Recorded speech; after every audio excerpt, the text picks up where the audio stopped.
Good morning everyone. स्वागत है आपका सिद्धार्थ स्टडी में। आज हम लोग पढ़ेंगे प्रॉफिट एंड लॉस के क्वेश्चन को, जो कि एसएससी और रेलवे एग्जाम के लिए बहुत इंपॉर्टेंट है। चलिए शुरू करते हैं।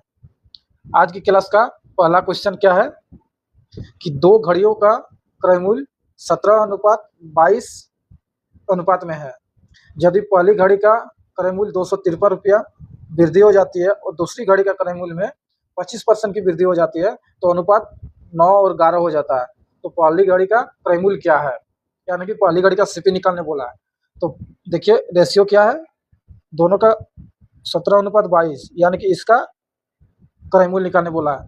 तो यहाँ पर हम लोग 17 का मल्टीप्लाई चेक करके भी हम लोग निकाल सकते हैं, बट अगर एक या दो ऑप्शन में कट जाएगा एक से ज़्यादा में तो फिर मुश्किल होगा, इसलिए हम लोग सिंपल मेथड से ही बनाते हैं। चलिए, ये हो गया पहली घड़ी और ये होगी दूसरी घड़ी। और क्या बोला है कि पहली घड़ी के क्रय मूल्य में 253 की वृद्धि हो जाती है और दूसरी घड़ी के क्रय मूल्य में 25% की वृद्धि हो जाती है, तो अनुपात 9 और 11 हो जाता है। तो देखिए यहाँ 22 से यहाँ 11 है, तो इसको सबसे पहले इक्वल करते हैं। तो 2 से जब मल्टीप्लाई कर देंगे तो हो जाएगा 18:22। उसके बाद क्या बोला है कि दूसरी घड़ी में 25% की वृद्धि होती है, तो 25% की वृद्धि बढ़ाएंगे तो 25% का वैल्यू क्या होता है 1/4, और जब बढ़ाना होता है तो क्या हो जाता है 5/4। तो यहाँ 4 से मल्टीप्लाई और यहाँ 5 से, यहाँ पर क्या हो जाएगा 17×4 68 और 4×22 में हो जाएगा 88 और यहाँ पर हो जाएगा 18×5 में 90 और 22×5 में हो जाएगा 110। अब इसको काट देते हैं। अब देखिए यहाँ पर देखिए 25% वृद्धि हो गया है। अब देखिए पहली घड़ी में कितना बढ़ा है 22, और क्वेश्चन के अकॉर्डिंग कितना बढ़ा है, क्वेश्चन के अकॉर्डिंग कितना बढ़ा है 253। और हम लोग को निकालने क्या बोला, पहली घड़ी का क्रय मूल्य, यानी कि ये 68 निकालना है। तो 22 का वैल्यू हो जाएगा या 253, तो एक का वैल्यू हो जाएगा 253/22, तो 68 का वैल्यू कितना हो जाएगा 253/22 इंटू 68। चलिए अब हम लोग इसको सॉल्व करते हैं। ये 11 का 2 बार में कट जाएगा, ये कट जाएगा 23 बार में, और ये 2 3 दूनी 4 4 दूनी 8, तो हम लोग का क्या निकल जाएगा 23 इंटू 34। जो कौन सा ऑप्शन होगा 3 4 12, यूनिट डिजिट देखिए 2 है, यहाँ भी 2 यहाँ भी 2। तो चलिए मल्टीप्लाई कर लेते हैं। 34 का जब 2 में मल्टीप्लाई करेंगे तो कितना हो जाएगा 680, और 34 का जब 3 में मल्टीप्लाई करेंगे तो हो जाएगा 102। तो हम लोग का आंसर क्या हो जाएगा 782, जो कि ऑप्शन सी में है। चलिए अब हम लोग अगले क्वेश्चन की ओर बढ़ते हैं। हम लोग का अगला क्वेश्चन है कि एक व्यक्ति ने एक रेफ्रिजरेटर को 14% की हानि पर बेचा। यदि उसने 805 रुपये अधिक में बेचा होता तो उसे 6% का लाभ होता। 11% का लाभ प्राप्त करने के लिए इसका विक्रय मूल्य क्या होना चाहिए। तो क्या बोला क्वेश्चन कि सबसे पहले उसने 14% हानि पर बेचा और बोल रहा है कि यदि 805 रुपया अधिक में बेचता तो उसका 6% लाभ होता। तो यहाँ देखिए यहाँ डिफरेंस कितना है, इसमें डिफरेंस कितना है 20% का, क्योंकि माइनस और प्लस है तो डिफरेंस करने से 20% आएगा। तो 20% का वैल्यू क्या क्या है 805, और हम लोग को निकालना क्या है 11% का लाभ, यानी कि 111% का वैल्यू निकालना है। तो यहाँ 20% का वैल्यू 805 दिया हुआ है, तो 1% का वैल्यू कितना हो जाएगा 805/20, तो 111% का वैल्यू यहाँ पर क्या हो जाएगा 805/20 इंटू 111। ये 5 4 बार में कट जाएगा, ये 5 16 80 5 1 5। देखिए अब इस तो पूरा पूरी कटेगा नहीं, यानी कि डेसिमल में आएगा। इसको देखिए यहाँ पर 160 है, ये 4 है, इसको मान लीजिए 0 मान लेते हैं, ये कट जाएगा 40 बार में, बट इससे थोड़ा ज़्यादा आएगा आंसर और मल्टीपल में आएगा, मतलब सॉरी पॉइंट में आएगा। तो इसको जब 40 गुना 1 करेंगे तो क्या होगा 4 4 4 और 0, और इससे ज़्यादा थोड़ा ज़्यादा ही आएगा। जब यहाँ 1 लेंगे तो हम लोग का आंसर क्या हो जाएगा, इससे ऑप्शन डी हो जाएगा, क्योंकि ये मल्टीपल में पॉइंट में आंसर आएगा, पूरा पूरी कटेगा नहीं। चलिए अब हम लोग बढ़ते हैं अगले क्वेश्चन की ओर। क्वेश्चन नंबर 3 में क्या बोला है, अगर किसी वस्तु का विक्रय मूल्य 25% बढ़ा दिया जाए तथा लाभ भी 20% से 30% हो जाए तो क्रय मूल्य में कितने प्रतिशत की वृद्धि होगी। देखिए क्या बोला क्वेश्चन में, ये रहा सीपी, ये रहा एसपी।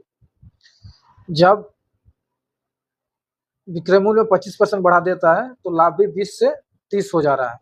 तो पहला सिनेरियो में क्या है, लाभ 20% है, यानी कि सीपी 100 और एसपी 120, यानी कि सीपी और एसपी का अनुपात क्या हो जाएगा, 100 अनुपात 120।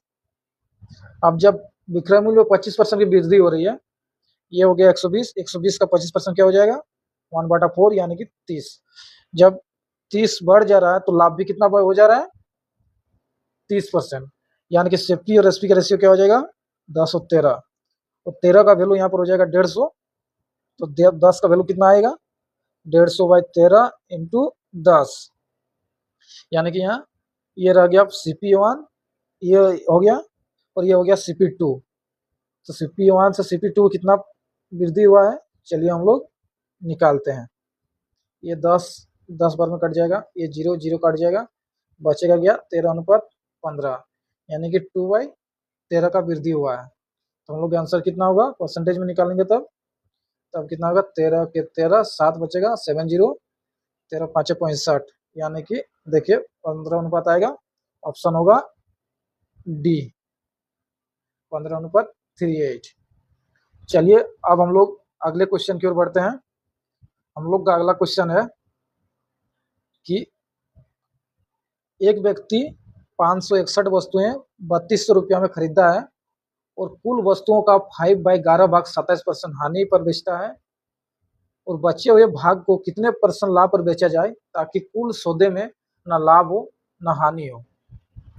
यानी कि क्वेश्चन क्या बोला है, एक व्यक्ति 561 वस्तु 3200 रुपया में खरीदता है और उसमें से 5/11 भाग 27% में बेचता है, और बचे हुए भाग को कितने में बेचा जाए, कितने % लाभ पर बेचा जाए, कोई लाभ और कोई हानि ना बचे। तो ये जो क्वेश्चन है इसको हम लोग बनाते हैं, डेविएशन के मेथड से बनाएंगे। तो इसमें हम लोग का ये आंकड़ा का कुछ काम नहीं है, तो चलिए हम लोग बनाते हैं। मान लीजिए हम लोग कुल वस्तु 11 मान लिए हैं, और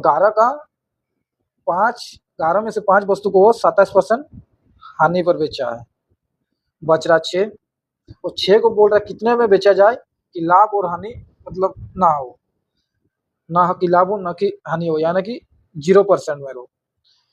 तो यहाँ पे भी देखिए 0% मान लेते हैं, यहाँ भी 0% है। इससे देखिए ये कितना ज़्यादा है, प्लस 27% ज़्यादा है। तो डेविएशन में क्या होता है, मैनेज करने के लिए यहाँ प्लस 27% इंटू 5/6 हो जाएगा। तो यहाँ पर क्या हो जाएगा, 27, यहाँ पर हो जाएगा 3 दूनी 6, 3 दूनी 27, 45%/2, यानी कि क्या होगा 22.5, जो कि हम लोग का आंसर क्या हो जाएगा, सी।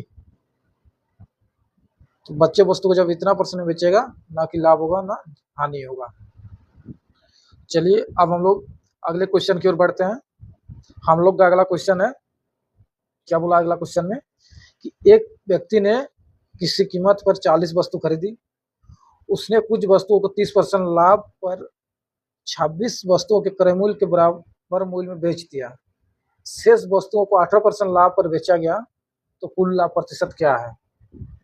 तो चलिए इस क्वेश्चन को हम लोग बनाते हैं। क्या बोला है कि एक आदमी ने 40 वस्तु खरीदा है, उसमें से कुछ वस्तुओं को 30% के लाभ पर 26 वस्तु के क्रय मूल्य के बराबर बेच दिया है। तो 30% लाभ बोला है, तो 30% लाभ का वैल्यू क्या हो जाएगा, 10/13, ये सीपी और एसपी का वैल्यू हो जाएगा। तो क्या बोले 26 वस्तु के क्रय मूल्य के बराबर मूल्य पर बेच दिया है, यानी कि 13 का वैल्यू क्या हो जाएगा, 26।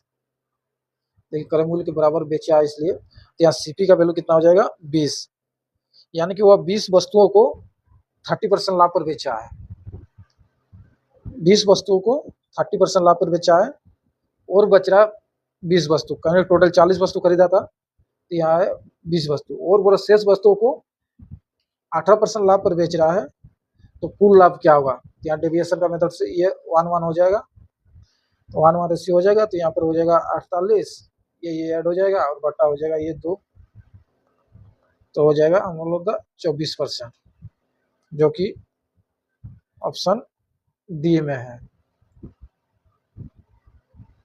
धन्यवाद।